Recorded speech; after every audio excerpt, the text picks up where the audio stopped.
हरियाणा के एक गांव में सुमन अपनी बेटी मीरा और पति रमेश के साथ रहती है। रमेश ने कई सारी गायें पाल रखी थी और उसी गाय के दूध को बेचकर वह अपना घर चलाते थे। दूध बेचकर इतनी कमाई हो जाती थी कि किसी तरह उन्हें कोई परेशानी नहीं होती थी। लेकिन सुमन बहुत ही कंजूस थी। वह थोड़ा सा भी दूध किसी को फ्री में नहीं देती थी। एक दिन सुमन ने मीरा से कहा, मीरा बेटी, रोज तेरे पापा को 2 बार दूध बेचने जाना पड़ता है, तो अगर तू उनकी मदद कर दे तो उनकी परेशानी कम हो जाएगी। राधा ने कहा, ठीक है माँ, मैं चली जाऊंगी।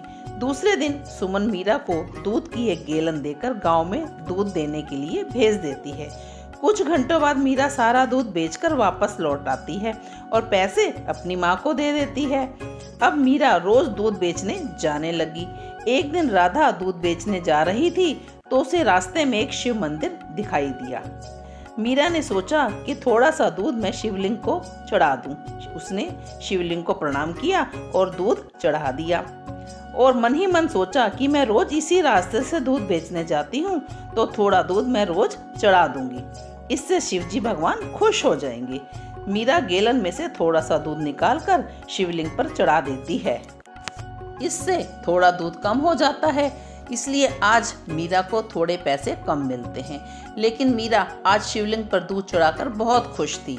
लेकिन उसके मन में माँ का डर भी था कि आज कम पैसे देखकर माँ सवाल पूछेगी। मीरा सोचने लगी कि कोई ना कोई बहाना बना दूंगी। मीरा ने सुमन को घर जाकर पैसे दिए। माँ ने पूछा कि पैसे आज कम क्यों हैं? तो मीरा से कहा, मीरा, आज पैसे कम क्यों हैं? तब मीरा ने बहाना बनाया, कुछ लोगों ने पैसे देने में कंजूसी करते हैं माँ, कहते हैं कि दूध पतला है। माँ, तुम गाय के खाने पीने पर थोड़ा ध्यान दो। तब सुमन ने कहा, तुम्हारे पापा के साथ तो ऐसा कभी नहीं हुआ। तब मीरा बड़बड़ करती वहां से चली गई। अब मीरा रोज मंदिर जाकर शिवलिंग पर दूध चढ़ाने लगी।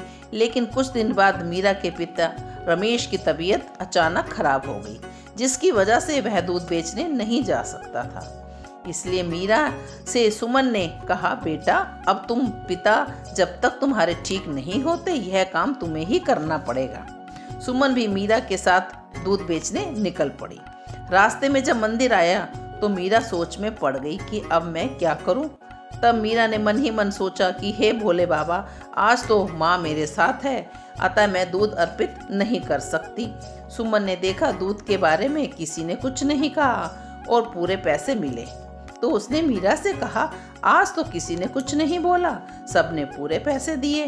तो मीरा बोली, ओहो माँ, लगता है कि जो औरत कम पैसे देती है वह कहीं बाहर गई है, उसकी जगह किसी और ने दूध लिया है, इसलिए उसने पूरे पैसे दिए हैं। कई दिनों तक ऐसा ही चलता रहा। तब एक दिन शिवजी और माता पार्वती मीरा के सपने में आए और बोले, शिवजी, भगवान ने मीरा को जोर से आवाज लगाई, मीरा, ओ मीरा, तुम हमें कई दिनों से दूध क्यों नहीं अर्पित कर रही हो? हम तो तुम्हारे इंतजार में भूखे ही रह जाते हैं। कई दिन हो गए, हमें किसी ने दूध नहीं दिया।